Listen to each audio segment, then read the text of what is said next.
always fought alone. Now, through passion, she may have found a new ally. You really think this is a good idea? When I patrol, I'll have a heavily armed team backing me up. But this alliance will expose them to a threat they could never imagine. An all-new Buffy.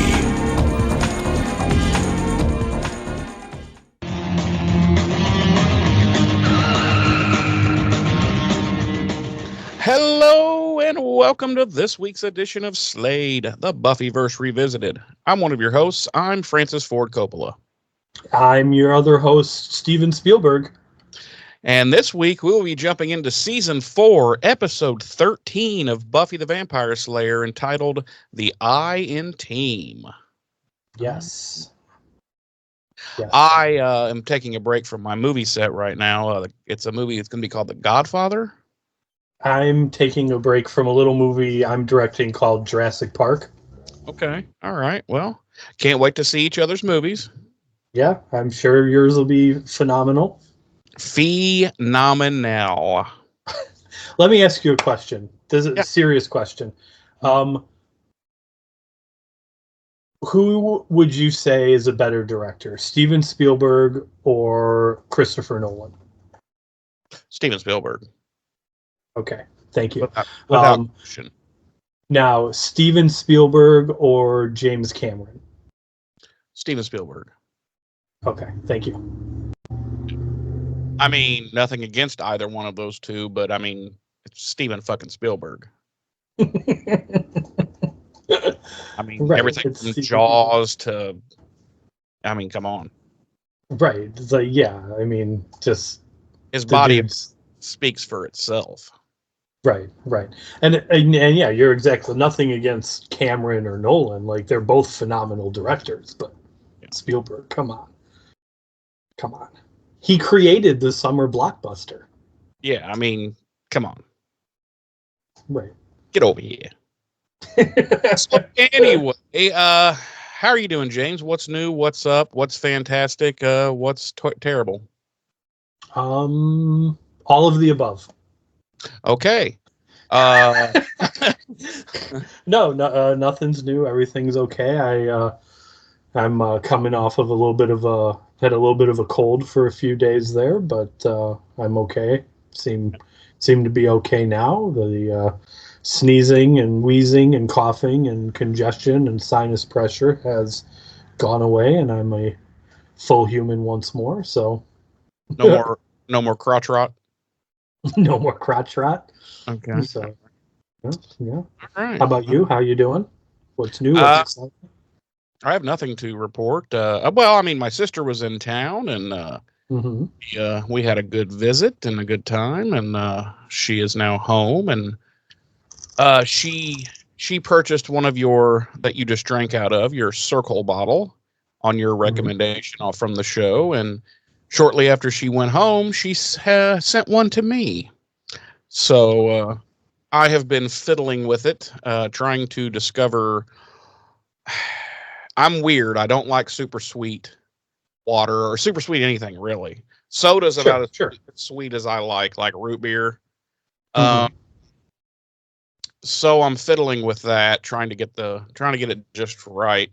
2 is for the cartridge I'm doing now, which is fruit punch. The 2 setting is a little too sweet, but the 1 setting is a little too weak. So I'm going to try some other cartridges and see if, try to dial in the setting just right. And then, right. But not that anyone cares about any of that, but I thought I would share it anyway. No, I'm glad to know that my recommendation was well received. It was well received. So, yeah, other than that, I don't have anything to report. Same old shit, different day. All right then. Well. Oh, I did look. I did check up on Larry, Tom, and Gerald. I texted Larry, and they are in the afterlife. I was gonna say they're still dead. Yeah, they're still dead, but they are still sucking each other's dicks. Nice. So, even in the afterlife, they cannot be stopped. Well, you know what? When you have something that you are truly passionate about.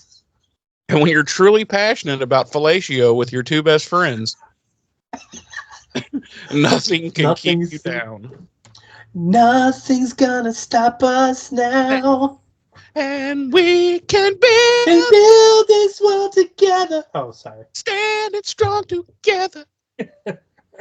And we're from the 80s. We are from the 80s. Jeremy. Yeah. How about if I cook you up some chili lime dates with a side of Puerto Rican deets? Okay, let's do it. I'm down. All right. As previously stated, we are revisiting Buffy the Vampire Slayer Season 4, Episode 13, the 69th episode of the series overall, The I in Team. Our episode director this week is James A. Contner, and our episode credited writer is David Fury. Our original air date was February 8th, 2000 on the now defunct WB network. Our Nielsen rating for this week's episode is 3.5 million households when it first aired, ranking it 95th out of the 136 network primetime shows airing that week and 4th out of the 16 primetime shows airing on the WB for the week. Our regular cast, as always, includes Sarah Michelle Gellar as Buffy, Nicholas Brendan as Xander, Allison Hannigan as Willow, Anthony Stewart Head as Giles, James Marsters as Spike, and Mark Blucas as Riley, not Bubkiss. Do not hold up that sign. If you hold up that sign, oh my God. Our guest stars this week, Amber Benson as Tara, George Hertzberg as Adam, Leonard Roberts as Forrest, Bailey Chase as Graham, Jack Stellan as Dr. Engelman, Emma Caulfield as Anya, and Lindsay Grouse as Professor Maggie Walsh. My episode synopsis this week reads: Buffy's friends question her heightened involvement with Riley in the initiative, while Professor Walsh gives Buffy a hazardous assignment. Oh, geez. Buffy teams with Riley after she is allowed access to the initiative. Spike is targeted by commandos. Okay. Like, you could put ours together and have a fairly decent episode synopsis. Yeah. Before you jump into the cold open, I got a question. It just hit me as you were reading this week's cast names. Yes. When is the last time we saw Mother Summers? Oh my gosh, I would have to go back and look. Wasn't it last season? No, we've seen her this season because Buffy went back to the Summers residence at one point, and Joyce had filled her room with gallery boxes. At the very beginning of the season, and she had two scenes, and that was it was somewhere in like the first 2 or 3 episodes, but I think that was the last time we've seen her. Yeah, because she shit on her for Thanksgiving and just left her a note that said, "Going out of town, fend for yourself, deuces." Right. Didn't even leave her pizza money. No, just was like, I'm going to your aunt. I think it's Aunt Darlene, right? Yeah. Yeah, she's like, I'm going to Aunt Darlene's for Thanksgiving. Don't know what you're doing. Lol. Right. That was it. See you later, bitch. Yeah, you're a freshman in college. You're grown up. My job is done. Go fuck off. Right. P.S. I'm sorry you were ever born. Right? P.S. Wish I had never had you. Right. P.S. You're the reason your father and I had to get married. Right. And also P.P.S.S. You're the reason your father and I got divorced. Right. It's your fault. It was your fault! Exclamation point. Yep. Sad. And then she had the audacity to cap it all off with a smiley face. Yeah, a goofy smiley face. Right. Yeah. No, it just struck me as you were reading off the cast names. I was like, the cast. holy shit, we have not seen Mama fucking Summers in a hot minute. Nope. And we won't see her for another, if we count this episode, 1, 2, 3 episodes. Yeah, and when we do, well, never mind. I'll just leave it at that. But yeah, wow. So yeah, she's been MIA for a while. Well, when you're a fucking hooer, that tends to happen. Right. You have to whore. She's been working, and then now she's having to, she's spending a little time in the clinic, so you got to get those rashes and sores checked out. Yeah, scabies don't go away on their own. No, sir. No, not at all. Where was I? Oh, yes, the cold open. We open, and we are in Xander's pimp basement, and his subterranean nerd cave. His subterranean nerd cave. Okay, and he and Anya and Willow are playing a little bit of poker, and we find out that Xander's latest business venture is an MLM selling boost bars. There's some jokes about if he's selling drugs or whatnot, and which I think there's cool if he'd have just been like, I've got black a large tar heroin quantity of black tar heroin ballooned up there, and right.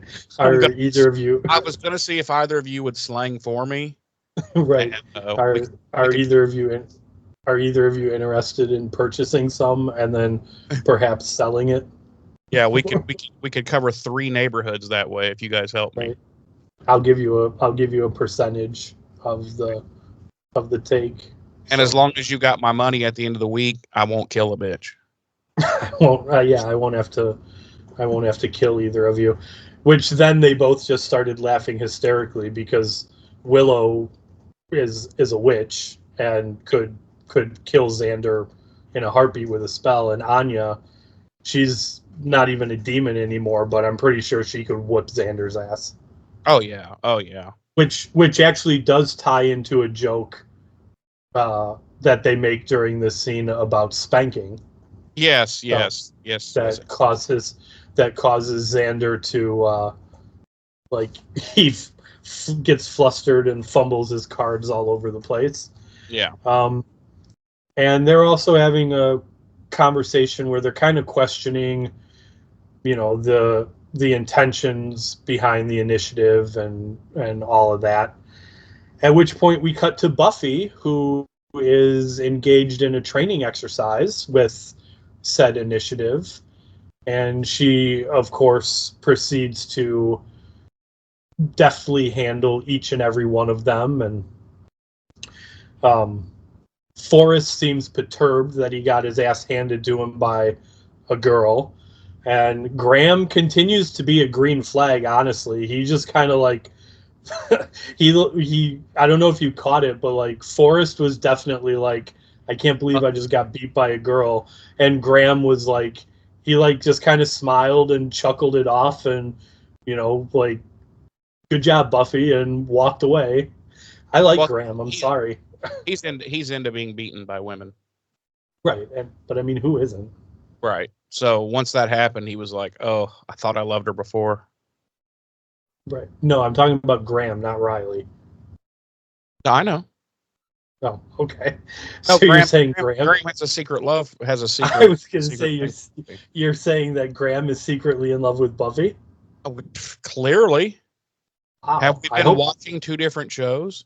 I mean, obviously. I hope we get to explore that more as the season goes on. It's going to get interesting. Professor Walsh is suitably impressed by Buffy's strength and her fighting capability, and that's our cold open. It is. Professor Walsh, maybe it's just her in this episode. I'm not 100% sure, but in this episode, she seems very easily impressed. Like how do I explain this? Like, obviously it's Buffy. She's a Slayer. She is very impressive. Right. But in this episode, it's like she's mind boggled by like how good Buffy is. Like, because they know kind of what the Slayer is, that they just thought it was a myth. But I mean, so they knew the information. It just seems strange to me. She's very just, I don't know how to explain it. Like I said, like mind boggled, like, oh, you're quite impressive, Buff. I'm like, well, she's the fucking Slayer. Of course she's not going to get beaten by 3 of your military nerds, Yeah, I mean, on one hand, I see what you're saying, but on the other hand, I think I think if you think something is like a myth or not real, and then suddenly you're face to face with it, I think you're probably going to be, like, to a certain degree, impressed by it. You know what I'm saying? Yeah, but it's like, not here's like this. Seen all these different kinds of demons and all this other stuff that's pretty incredible. Yeah, but I mean, not to.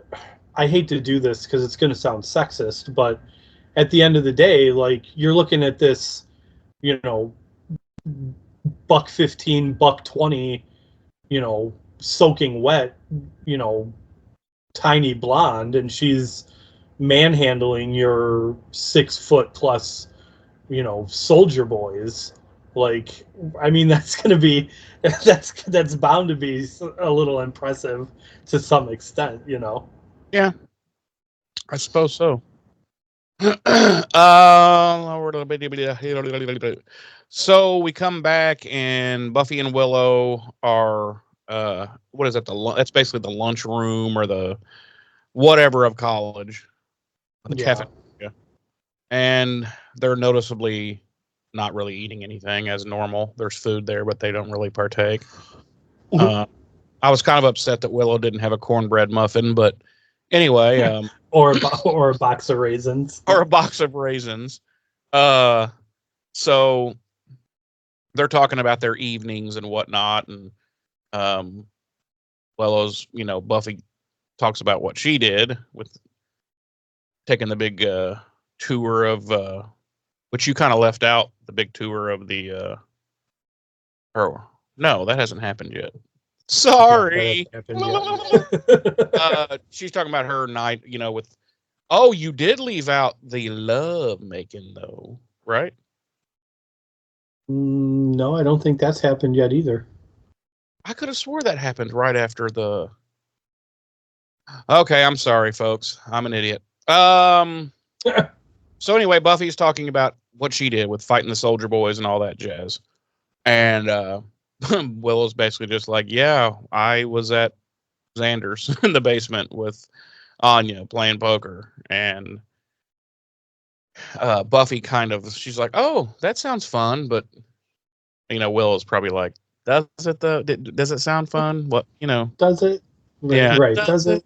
And then she kind of reconfirms. She's like, so this is Willow speaking. She's like, so we are getting together at the Bronze tonight, right? And, Buffy's all like, oh, yeah, because I haven't gotten to hang with you guys much lately. And yeah, I can't wait for it to just be, us again and, at the Bronze. And Willow's like, all right. And then, and at one point, Riley comes into the lunchroom and he doesn't see them, but they see him, and he's looking around for, I guess, something to eat, and he chooses a Twinkie, and she's like, he's eating a Twinkie for lunch? Oh, he is so in trouble.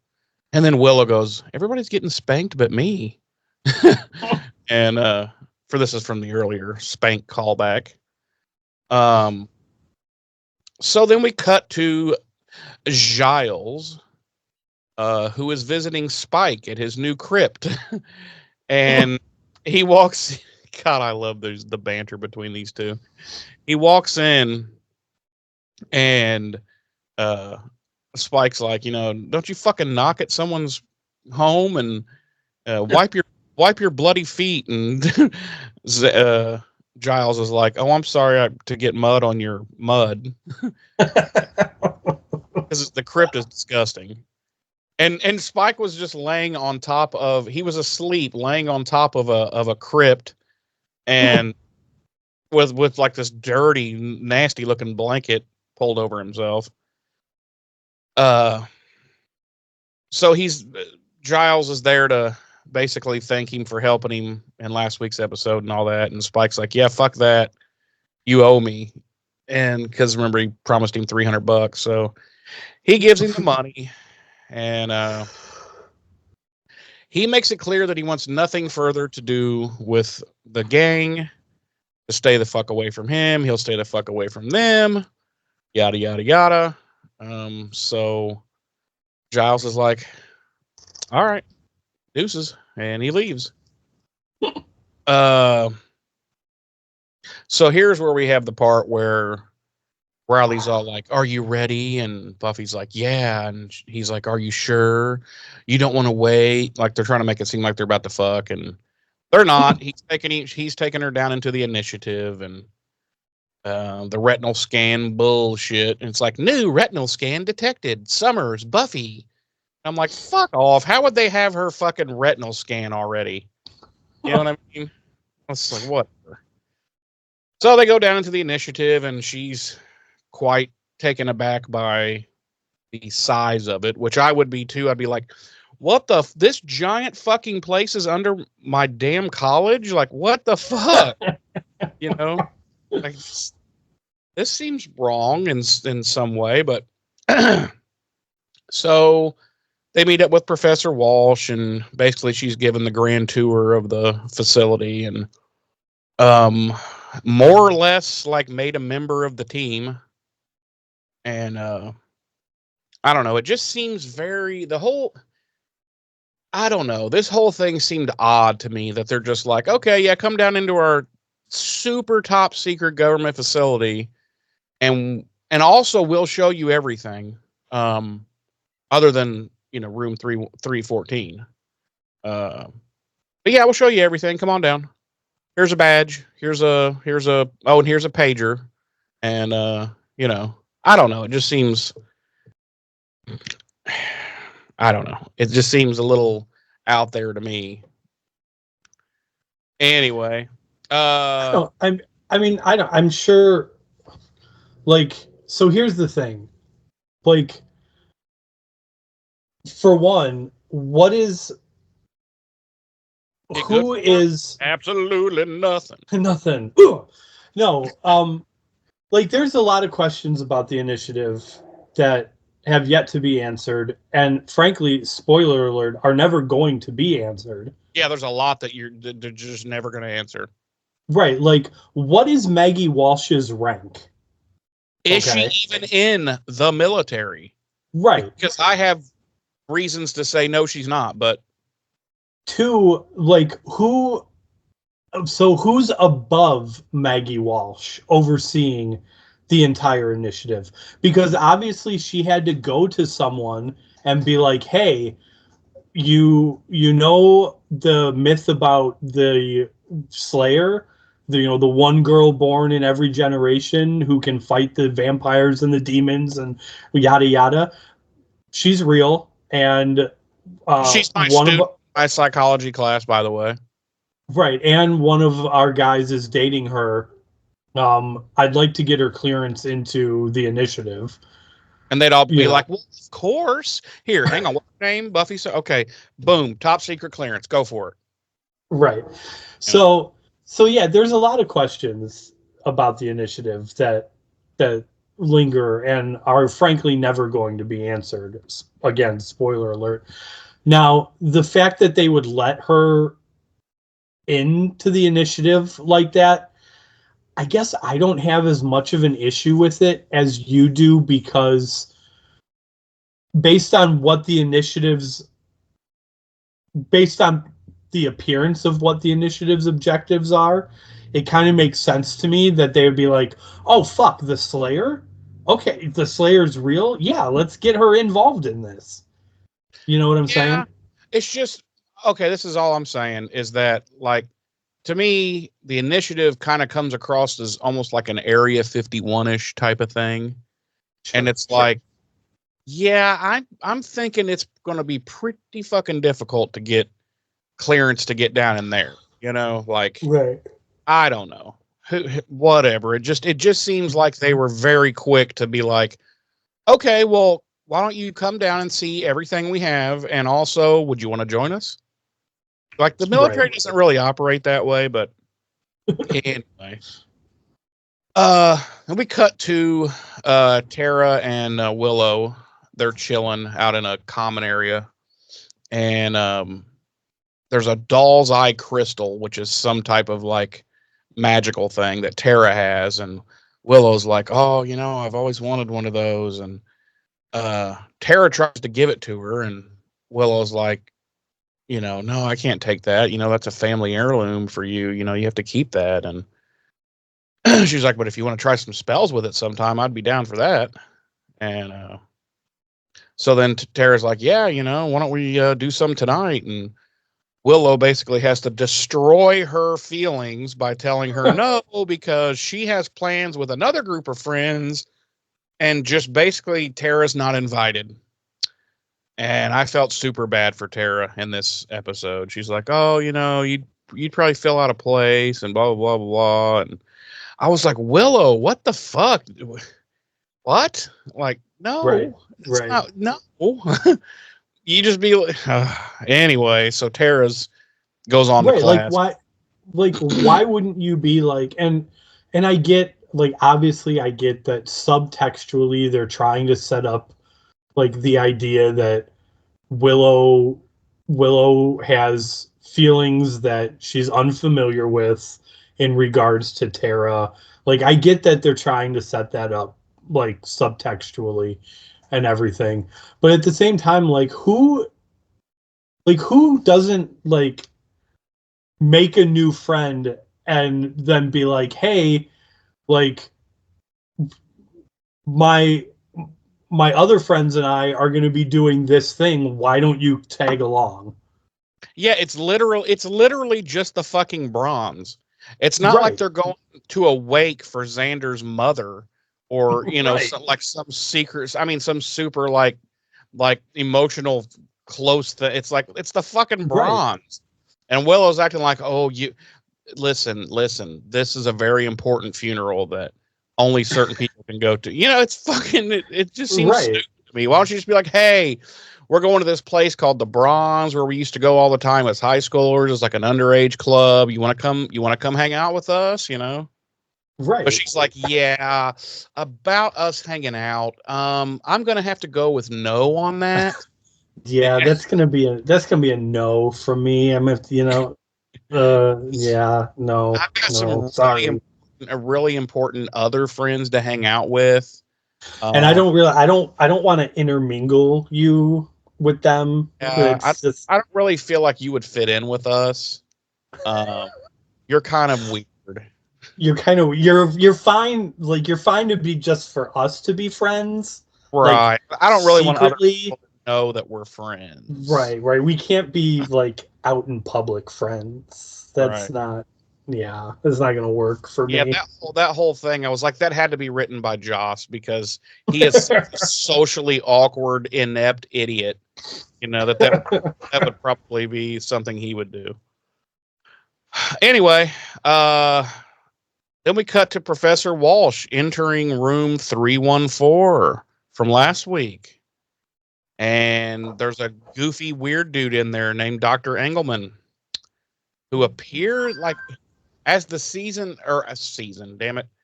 episode goes along, he appears, or I don't know, he almost appears to be like the number 2 guy, like under Walsh.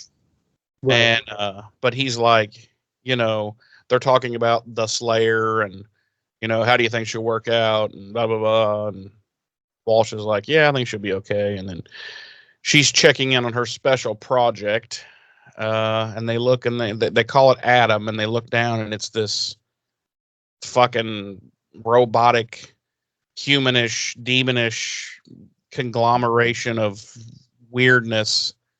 And so, yeah, that's what's in room 314. And I don't know, it's just weird. I have plenty to say about that as the season will go along, but for now, we'll just say it's weird. Cut to the Bronze that night, and Xander and Anya are about ready to bail, and Willow's like, well, you can't leave yet. Buffy's not even here. Well, apparently Buffy's fucking an hour late. Like, how does that happen? Like, anyway.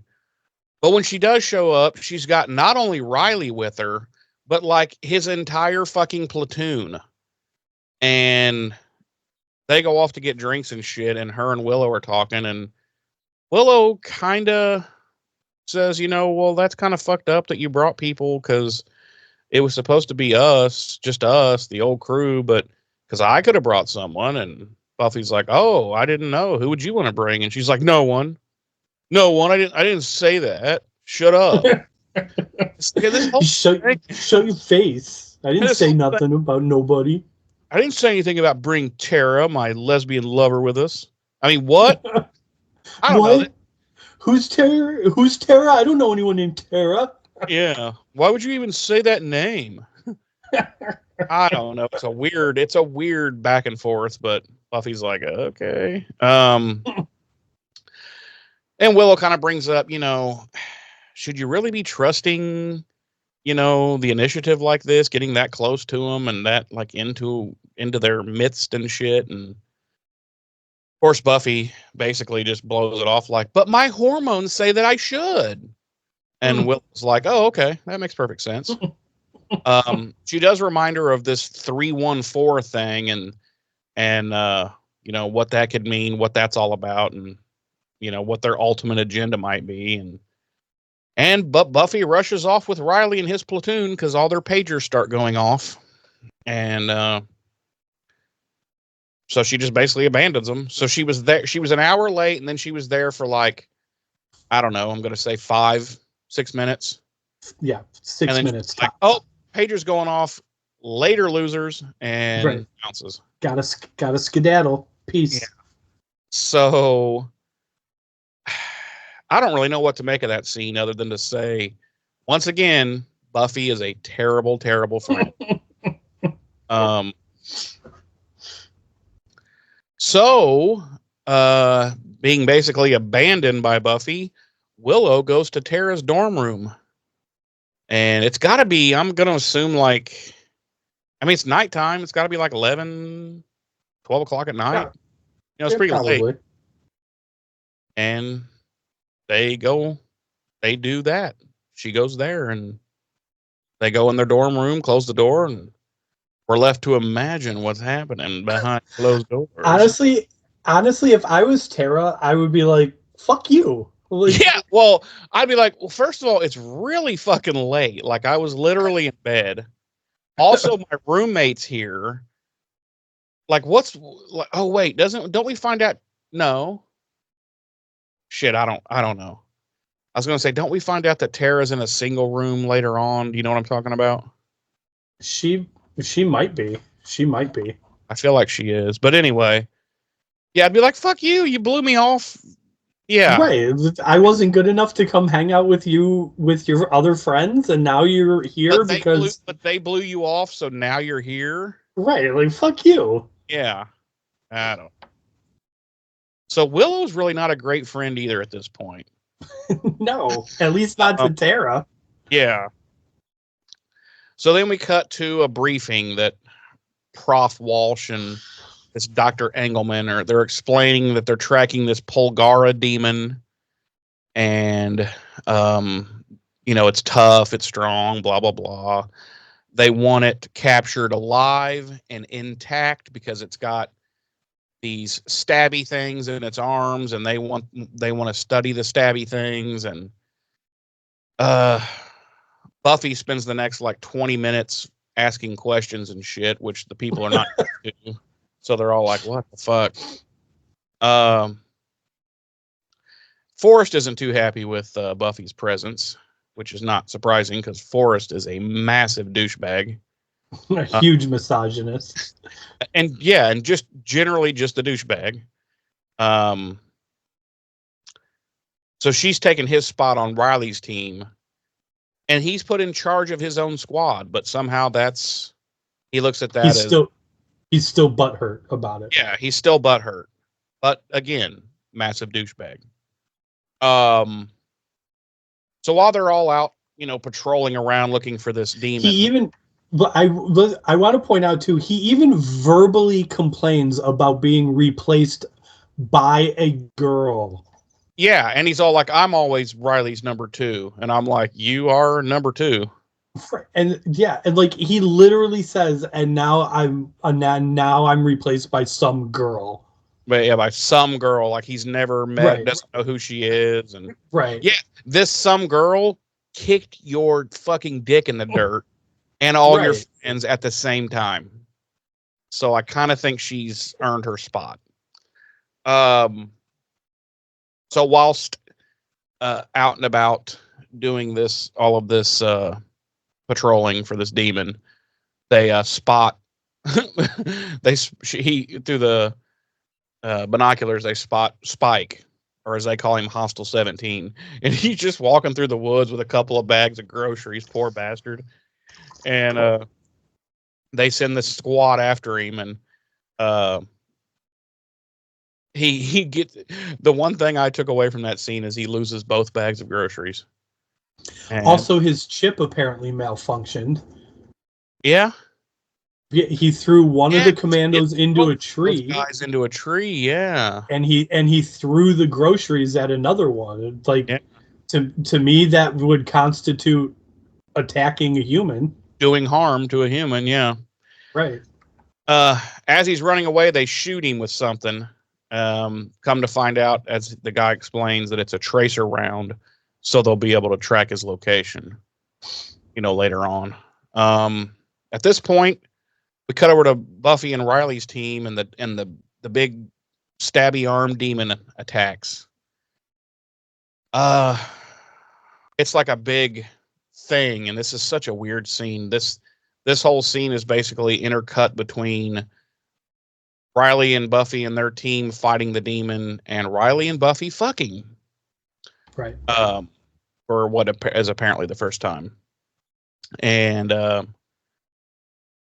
they end up they KO the demon, they get it, corralled.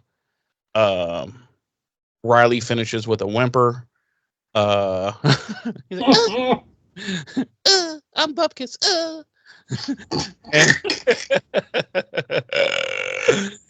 And what is the creepiest goddamn thing that could happen to finish this scene up, James? Well, I'll tell you. No, I'll tell you. That would be Professor Walsh sitting somewhere deep down in the dredges of the initiative, watching Riley and Buffy get busy on a hidden camera in Riley's dorm room. Indeed. And she's just sitting there like a corpse. Like she's just sitting there like no expression, no emotion. She's flicking the bean, that's for sure.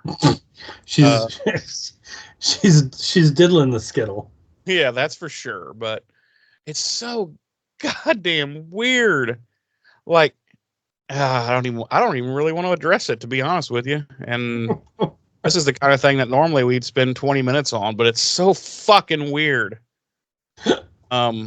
Like, why? Why would she have a camera in Riley's room? Right. That's like, why are there cameras in these rooms? Like, is it just Riley's room? Does she have one in Forrest's room? So, like, when he's in there pleasuring himself to like revenge porn, is she watching him too? Right. Yeah. While he's in there, like cussing out women and throwing darts at their pictures on his walls, is she watching while masturbating? While masturbating, yeah. Graham, who's a massive fucking pothead and is constantly fucking high in his room, is she watching that? But I'm just like, why? What is this Why would you have this? And then let's just go with it. Okay, you do have this, and how do I explain this? And you go into your secret creep laboratory, and you see on the camera that him and Buffy are fucking going at. Why do you watch it? Why do you watch the whole thing? Right. Like right. this 18 or she 19, whatever. She's 19-year-old girl and this 20 something. You're just anyway. So we cut to Giles' house, and what's going on there, James? I'll let you take over. Spike shows up, and he's looking for help from Giles. And Giles is like, well, why should we help you? You made it clear you don't want anything to do with us. And Xander's like, wait, he said that? I was like, kind of hurt. Well, he even says that. He goes, that hurts. Yeah. And Spike's like, but you're the good guys. Like, it's what you do and whatnot. And Giles says something else to him, and Spike's like, well, yeah, I helped you when you were a feral demon. And Giles is like, but did you do it out of the evilness of your heart? And Spike realizes that Giles wants to get fucking paid. So he pulls wants his goddamn $300 back. Right. So he pulls out of his trench coat pocket just a wad of bills, and he slams it into Giles's hand, and he's like, that's all that's left. And then, I don't know if you caught this. This is so weird. Giles proceeds to put the money into a box. I didn't catch that. Yeah. He puts the money into a little box and puts the lid on the box and sets the box down. Maybe that's his payoff demon money box. But I was like, that's his petty cash box for paying off demons. So I was watching it with someone else, and we were both like, what the hell? Like, that's so weird. Like, why would he just... And then we were like, now we kind of just want to search Giles's house for random boxes of money. Yeah, he might just have little... And it could be more than just boxes. He could have little like, empty tea canisters with fucking right. cash stuffed in there. Just like hollowed out books with like just wads of 20s shoved in there. Maybe not even hollowed out, just like books with 20s in between the pages. I just want to pretend that that's his petty cash box for demon work, and paying off demons. Yeah, and it was like $8, like. You know what I mean? Like all together. It was like right. 8 ones all crumbled up, because he's like, right. Because Spike's like, I spent it all on blood and smokes. And he's like, not that I'll ever get to see any of that again. And I'm like, I stopped and I was like, why? Is that what was in the grocery bags?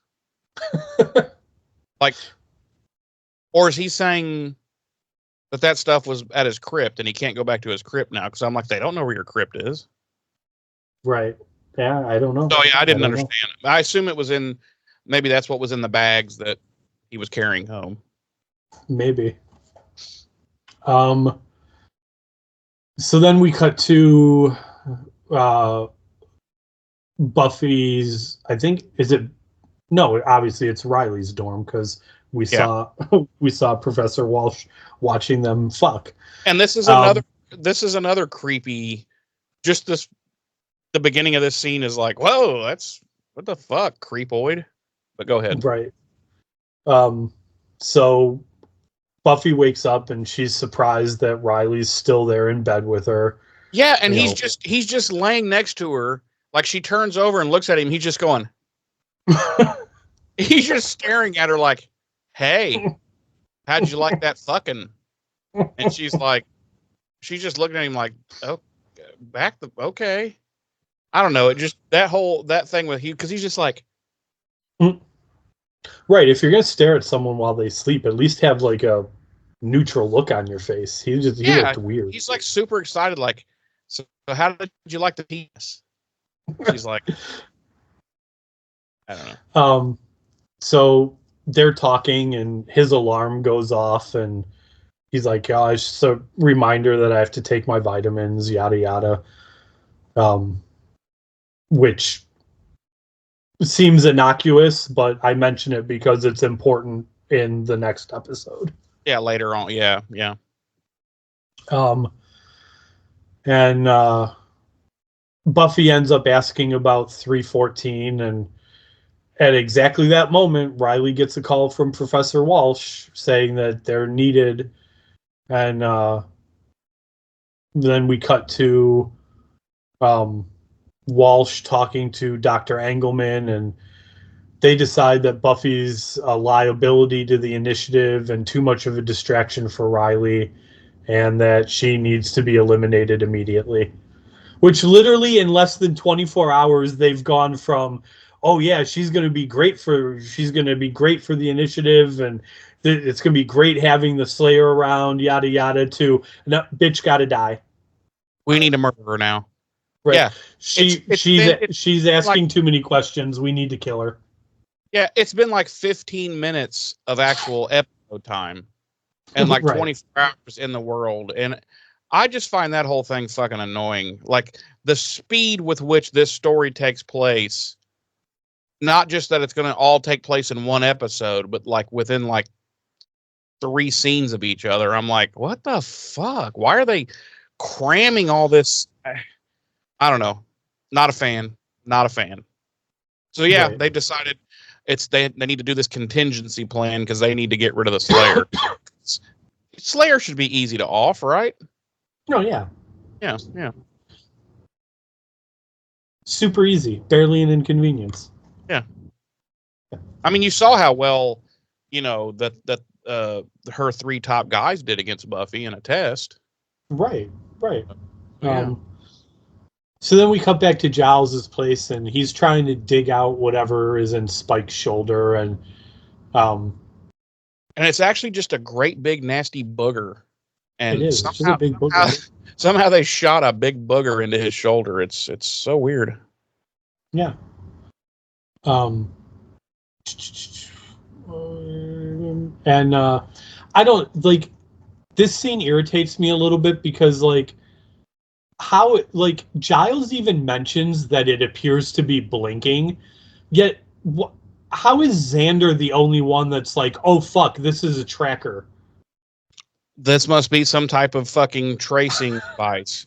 Because Xander's all like, oh, my military training from that first Halloween episode. Yeah.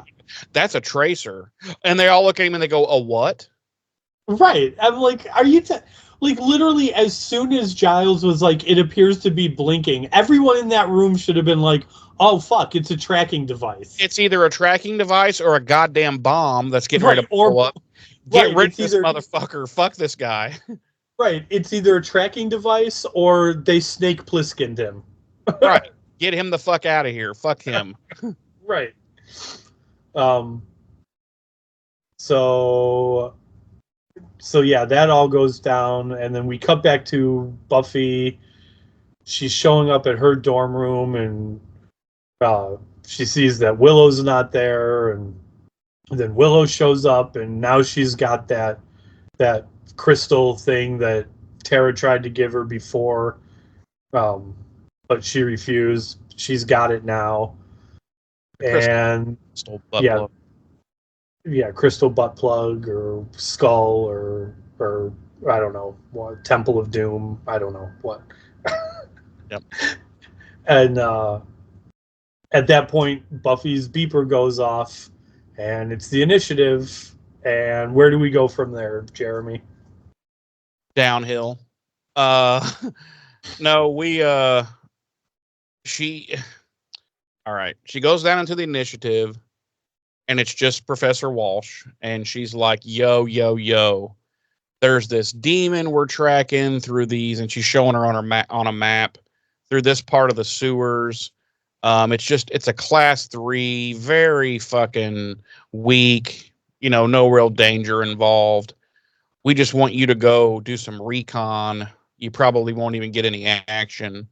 I want you to wear this headset thing that's, it's video feedback to her and gives her one of the fucking Star Wars laser guns to take with her. And she's like, just get a good look at it, and then I can advise you from there. She's like, a lot of times these are just raccoons and yada yada. So Buffy's like, and she rolls out. And I pause right there, because if I'm Buffy, I have to believe on some level I would be like, I'm the fucking Slayer, and this is what you want to waste me on right now. Well, not like only, like a class 3 like recon mission that might not even be dangerous. That could just be a raccoon. Right, that's what you want me to do right now? Yeah. Like, come on. Well, not only that, but with everything Buffy's been through, and the fact that she doesn't really know these fucking people or this, I would immediately be suspicious of this whole thing. I'd be like, right. I don't know, but she's just like, okay, sounds good. I'll head out now. Okay, bye. And I think for me, like, it would be more my pride over any kind of suspicion. Like, my pride would literally be like, I'm the fucking Slayer. And this is what you've got me. No, like, don't beat me unless there's an actual fucking emergency. Yeah, like I don't literally work for you people. Right. Like fuck I'll you. do shit with you from time to time. But don't fucking beat me to go do recon on a raccoon. Right. Like fuck you. Call me when there's an actual threat. Right. That I need to eliminate. In the meantime, please fuck off. Respectfully, Professor Walsh. In the meantime, with all due respect, could you go fuck yourself with a cactus? Right. But no, she's like, okay, I'll go do that now. La la la la la. She sings the fucking Smurf song while she skips out. Right. And, la la la la la la la la la la. Okay, sorry. And then fucking Gargamel shows up. Yeah. And she just punches him right in the dick. Right in the dick. Right in the dick. He drops and he passes away because he's so old at this point. Yes. Yes. Because at this point, I think Gargamel would be like 90 something. So yeah. Probably. Yeah. He couldn't take a dick shot from a Slayer. No. His scrotum literally exploded. Yes, and he bled out. Yeah. Before anything could be done. So she arrives at the location in the sewers. And immediately she sees not one, but 2 of these demons that she had seen in the initiative earlier that were being worked on and being told that they were going to be able to control them once they implanted these things in them. And so she turns and looks behind her. Who the fuck knows how this was set up, but there's a giant gate closing the way she came in, and it closes behind her because the initiative can do this. I don't know. So she's trapped in this small area with these 2 horrific demons that both have like battle axes with them. And so she points the Star Wars gun at him, and it just completely shits out. And she tosses it aside, and it's just sitting there like with electricity shooting around it, overloading. And she engages in fisticuffs with him, and it's a karate fight. Meanwhile, Walsh was keeping Riley busy by sending him and his team out to track Spike or Hostile 17. And so they're out doing that out in the normal areas of Sunnydale. So now we cut back to Giles, and Willow's is doing this spell that will put a bubble around basically Giles' apartment, which will fuck the signal up from this tracer to buy them some time.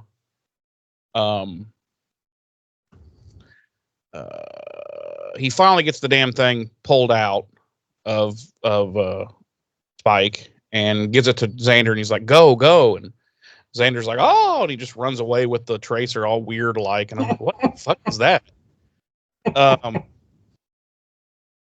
So he flushes it down the toilet. They see it coming on the thing, and they're like, it's getting near. And then it goes past them, and Riley realizes, never mind, it's been flushed down the toilet. And they're like, wah, wah, wah. Which again, why is Riley's first instinct like the tracer's been flushed? Why couldn't Hostile 17 be in the sewers underneath them? That's what I thought that they were going to go. I thought he was going to be like, oh shit, he's underneath us because he is a vampire. So he's underneath us let's get in the sewers and get after him. Right. Because it's the middle of the day too. Right. Because it's the middle of the day too. So of course, Hostile 17, who they fucking know is a vampire, isn't bum rushing them in the middle of the fucking day. Yep. But so, yeah, I don't like. That's the thing is the initiative and these squads, they're super good and super smart when they need to be, and they're super fucking stupid and inept when the story needs them to be. Right. To me, because writing. Right, because he literally should have been like, he's in the sewers. Let's get into the sewers and keep tracking him. Because he looks over. Here's the weird thing. He looks over and sees a storm drain on the side of the curb. Right. And I was like, wait a minute. Do the storm drains lead to the same sewers that a toilet flushing would be leading to? I don't know. Maybe they do. I don't know. But I'm like, okay, if there's a storm drain right there, there's probably a manhole cover within 10 or 15 feet. Shouldn't they just be like, let's get down in the sewers and get after this fucker? Right. He's just like, nope. It's been flushed. Nope, it's flushed. Forget it. Yeah, it's a lost cause. You guys go on back to the initiative. I'm going to commit seppuku here in the street as my punishment for failing. Right, and then he's like, hey, Forrest, since Buffy's not here, you can be my second for this. Right. I need you when it's at the worst point. I need you to chop my head off. Right. And then Forrest is like, and he pulls out this tiny little fucking switchblade, and he's like, "But this is all I have." Riley's like, "You do what you got to do, buddy. You do what you got to do, buddy." Saw that. If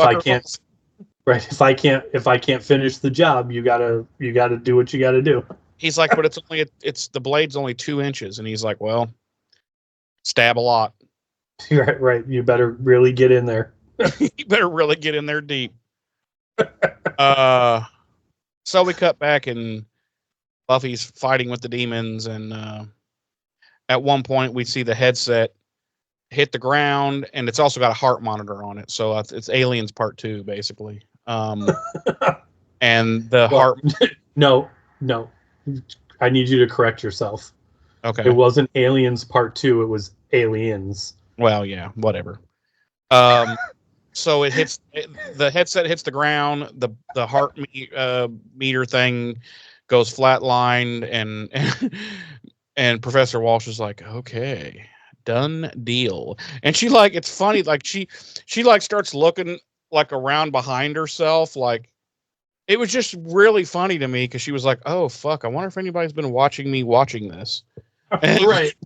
And she sees that no one was there, but she was like, okay, whew. Thought maybe someone saw me see this.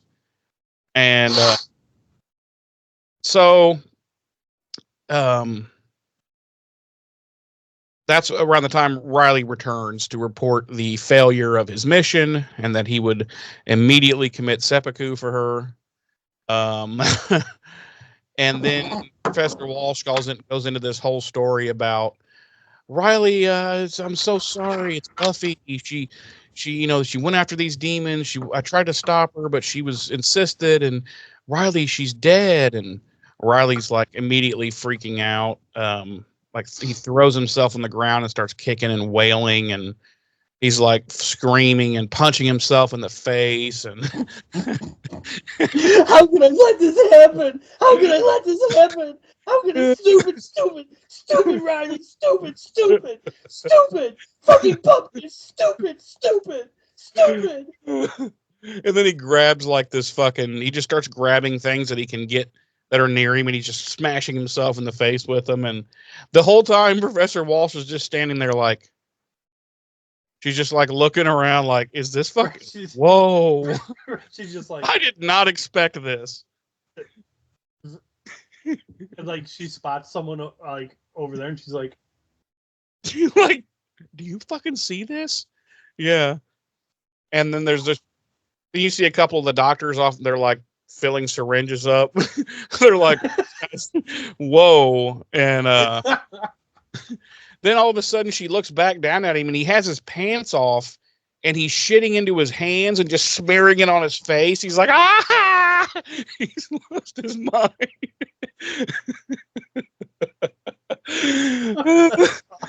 He's completely lost it.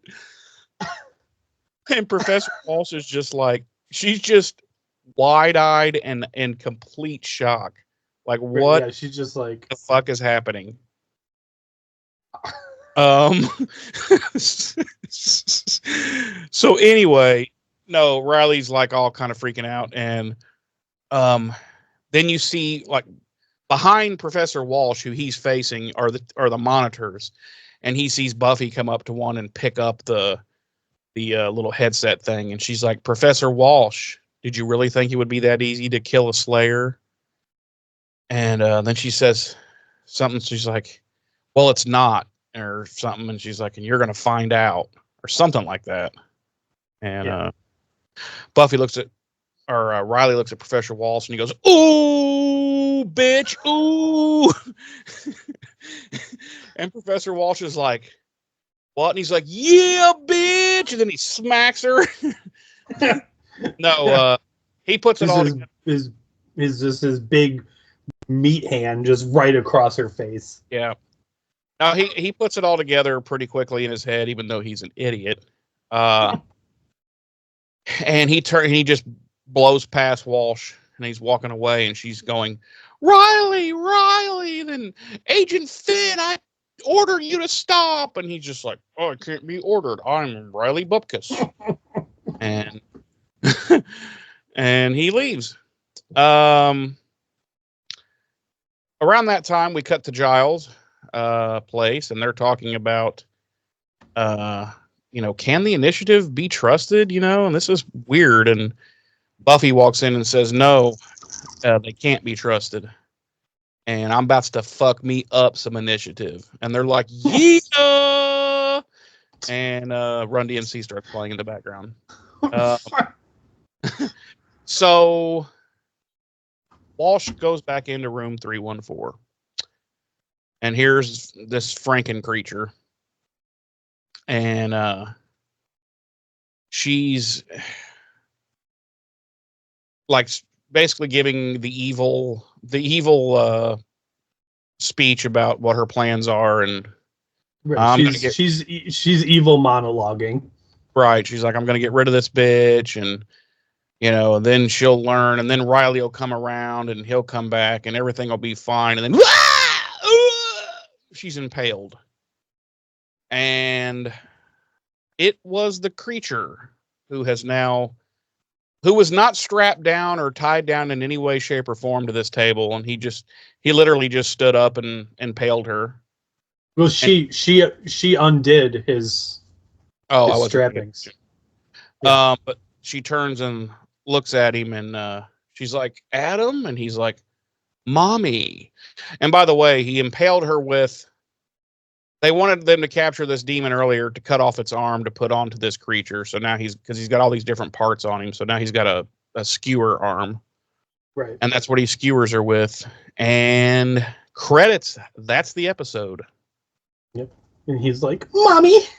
He goes, Mommy. And she's like, Mommy. I'm dead. Riley's still outside, writhing on the floor, smearing shit all over himself. Smearing his own feces on his face. Yeah. He's very At upset. one point, he gets his fingers in his mouth with it, and then he's like, "Ah! Oh, it's in my mouth now!" Oh God! There's What a something wrong. fucking episode. There is something wrong with us. Jeremy, would you like to guess this week's body count? I'm gonna say 3. It was 3. Very good. Very good. Our music this week, Black Lab with Keep Myself Awake, Delirium with Window to Your Soul, Lavish with Trash, and as always, Christoph Beck with our original score. Jeremy. Yes, sir. Can you please tell me and our lovely audience how many mommies do you give this episode? This is 2. This is 2 mommies for me. Okay. There's just too many. There's too much. How do I even word it? There's just too much stupidity in this episode for me. Too much badly written stuff, and then the whole, like I said, the whole plot with Buffy's one of us. JK, we need to kill her immediately. That happens within like 15 minutes. It's all crammed in. It's not a good episode. It's all jumbled up and pieced together. There are good scenes in like Adam. Yeah, there are good scenes in the episode and good lines and whatnot, as there almost always is. But as an overall episode, I think it was pretty poor. So yeah, I'm definitely sticking with the 2. I mean, I talked about as they happen the different things that annoyed me, but because at the end of the episode I thought, okay, that was definitely not one of the worst episodes I've ever watched. But as I thought about it, I was like, man, there were so many stupid things in that episode, and things that they would just quickly gloss over, or was just badly written, or this arc that should have been 2, 3, maybe 4 episodes, of the initiative, turning on her, happened in like 10 or 15 minutes. And I was like, it's just a fucking mess. So yeah, not a redeeming episode to me. James. Yes, sir. How many demon skewer arms out of 5 do you give this episode? I am giving this 2 demon skewer arms out of 5. I'm right there with you. It's and it's kind of funny that you said it the way you did too, because when I finished watching the episode, I was like, well, this wasn't a bad episode. I'm like, but there's just so much in it that doesn't work. Yeah. Like, and it's so weird to have an episode that's not particularly a bad episode, and yet still so much of it is kind of like it doesn't jive. It doesn't, it's not tickling my scrot, Yeah. It's not, feel it down in my plums. Right. Because, and again, like we both pointed out, and it seemed like we were on the same page throughout the episode this time, which I say this time, I mean, that frequently happens, but it seems like a lot of the issues I had with it, you also had, and vice versa. It's just, and I think this is something that we kind of touched on earlier in the season, and this episode in particular suffers from it, is that it seems like they're trying to cover a lot of ground in a very short period of time, and it's affecting the season overall. Yep. Like the Buffy and Riley thing, like we talked about it at the time. It came out of fucking nowhere. Yeah. Like, oh, Riley likes Buffy. Like, what? And they even they knew it was so ridiculous. They even brought it up. Like, they're like, where they have characters saying, you've never even paid attention to her before. Yeah, I know, but now I really like her, Right. And like kind of sweeping it under the rug by having characters be like, oh yeah, everyone knew you liked her before you did. Right. But the audience didn't, and that's all I fucking care about. All the characters could have known it since the beginning. I didn't know it. I remember when this was new, I thought Riley was going to be a Willow love interest until the thing started with Buffy, Right. And I was like, oh. And but I think that's something that unfortunately the whole season is suffering from, is just trying to cover too much ground all at once, and it's very evident in this episode. Like you said, it's maybe 24 hours in quote unquote real time or showtime or whatever, but in actual real time, we go from, oh, the Slayer's going to be a great asset to the initiative, to this bitch asking too many questions. She gots to die. Yeah, she said 314. That's a... Ooh, we got to get rid of her.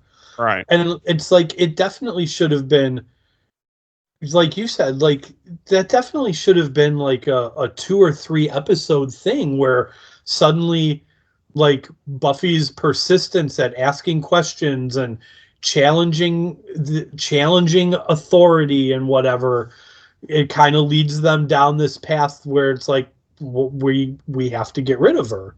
And maybe where, her and Riley are getting so close that she's getting him to kind of start questioning things, and Walsh is like, we can't afford to have our number one guy, yeah. But no, they're just like, nope, she said 314. And that would have been so perfect, because even in this episode, Buffy says, like, it's brought up a couple times that, like, Riley he doesn't ask questions. He just does what he's told. Mm-hmm. So yes, if we had 2 or 3 episodes of, like, Riley starting to kind of be like follow Buffy's lead and be like, you know what, Professor Walsh or whoever, like, she's right. Why are we da da da da da? What's the reasoning for da da da da da? And then being like, this isn't good. Like you said, we can't have our number one questioning things. Like, we have to put an end to this. Yep. But yeah, it's like, and another, like we pointed out before, like, there's this issue consistently with the initiative both being exceptional and smart at what they're doing, and then simultaneously being complete buffoon idiots. Yep. Like with the tracker thing, like, and another example of trying to fast track things is we are now Sans, who we have been led to believe was potentially our big bad for the season. Well, not just that, but certainly the driving force of antagonism up to this point. Right.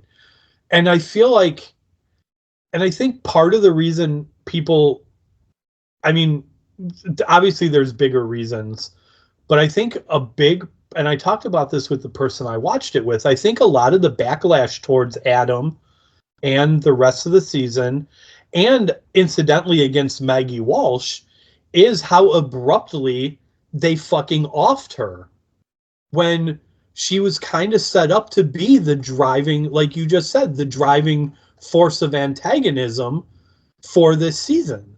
Yep. And now suddenly she's dead, and we're introduced to the real big bad of the season, who, and this kind of delves into spoiler territory, but I hinted at it earlier. Unless memory is failing me, we never get any answers as to why Adam was being built by the initiative in the first place. We get tiny, tiny little pieces, and I think you'll remember them as they happen. And then there has been some after the fact stuff that's come out in, like, the comics and whatnot, which they do consider canon. But yeah, within the show, we just get tiny little bits. And I think it's because as between episode 14 and the end of this season, I think Whedon realized that this was just a popcorn fart. Like, that this was just not not strong material, and he was just like, you know what? Let's just fucking finish this up and move the fuck on. Here's the thing too. Like you say it's not strong material, and I kind of disagree. I think there's a lot happening from here on out that if they had separated the concepts and the ideas into season-long things, would have been more palatable.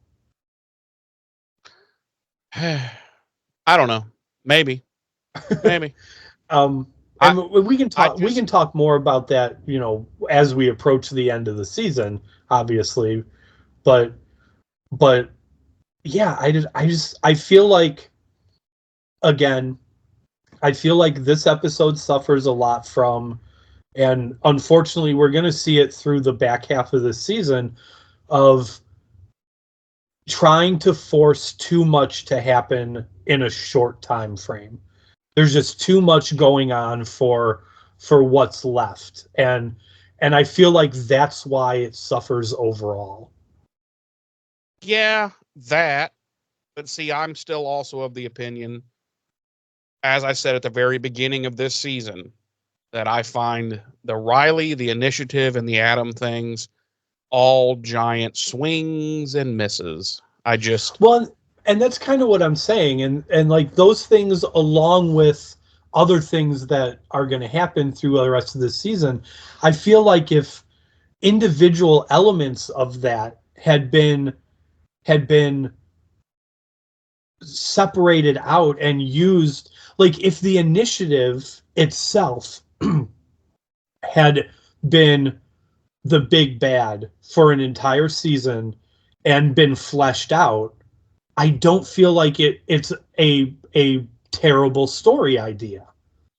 Well, no, but I mean, that's like saying if a bullfrog had wings, he wouldn't bump his ass when he jumps.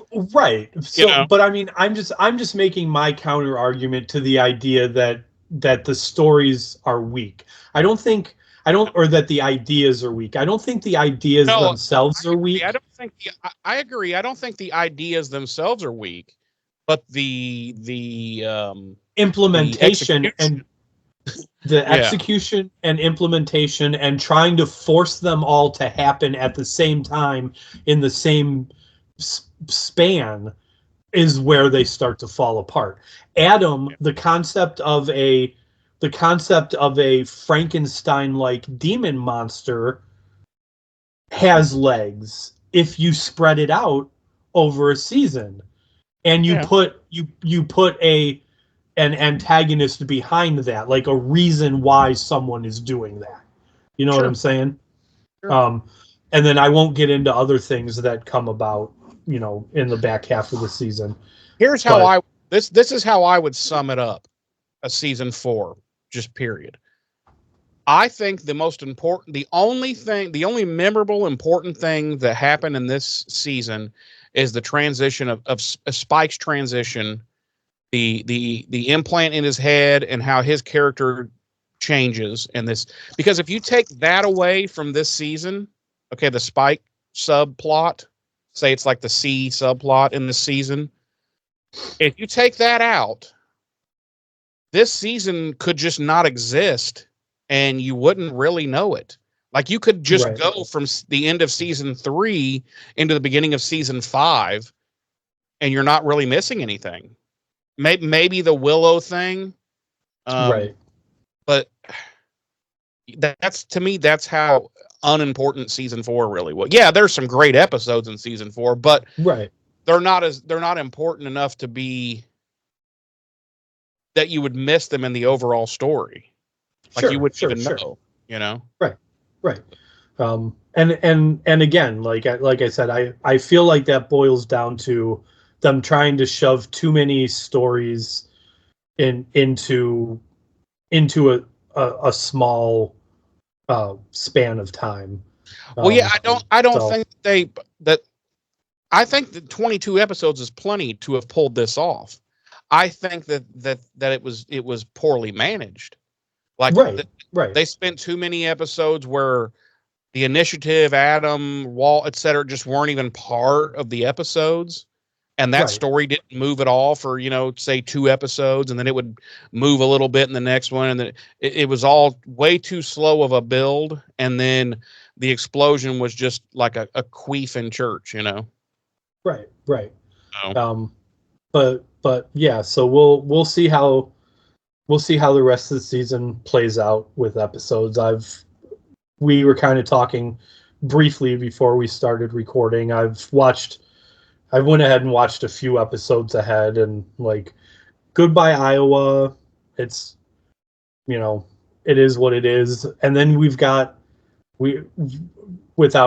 huge spoilers, we've got it's a two-parter that is really good and kind of sets up some really good stuff for our sister show, Angel, down the road. So, but anyway, yeah, this is a 2. It's so weird. Again, it's so weird because I can't commit myself to saying it's a bad episode, because it's not a bad episode. It just doesn't. It just fails. work. Yeah. So There's a difference between an episode that fails and an episode that's just bad. Like, there's a difference between The Pack and The Iron Team. Yeah. Right. The Pack Yeah. is just a bad fucking episode. The Iron Team just doesn't work. Doesn't work. Yeah. Well, You're right. You're 100% right. And I guess that's the best way to explain it. So, but that is all I have, Jeremy. Can I ask you to do me a favor this week, Jeremy? what's that, bro? Can you, for a change, tell our lovely audience where they can find us on the interwebs? Absolutely not. Fuck them. Okay, well then. BuffyRevisited.com is going to take you and show you everything you need to know. It's going to give you links to everything. Our Facebook, our YouTube, our OnlyFans. It's literally nipples. right. Our merch shop. Yeah, I mean, and then our email, BuffyRevisited@gmail.com. You can get us there. Our Facebook page, you can comment on the episodes, whatever. I mean, it's pretty freaking easy to find us on the worldwide interwebs. Yes. Not a difficult task. If you can't find us on the internet, you might have bigger problems on your hands. You might be Riley Bupkis. Yeah, you might not be very good at the interweb. Right. You might need to download some more RAM. Yes. So, right. Yeah, it's so simple to find us. That even a caveman could do it, James. Wow, that's racist against cavemen. It is. It really is. Anyway, you know what we're gonna cover next week, James? Next week we're going to be covering Angel Season 1, Episode 13, the 13th episode of the season overall. She. You're spot on, my friend. I know. Yes, indeed we are, and it's going to be dope. Oh, really? Well, now I'm trying to pump up for our next episode. Yeah, it's going to be phenomenal. It's going to be phenomenal. Right, so good that people might be smearing shit on their face.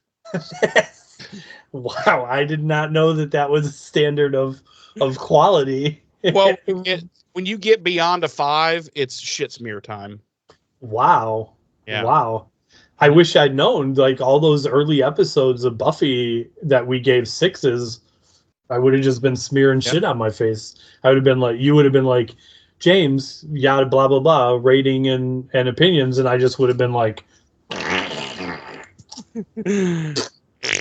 yep. And you would have been like, oh my God, shit smear on the face. That's phenomenal. That's a 6. Yeah. Anyway, thanks for joining us, everyone. We look forward to seeing you next week for the episode that James mentioned. I have been one of your glorious hosts.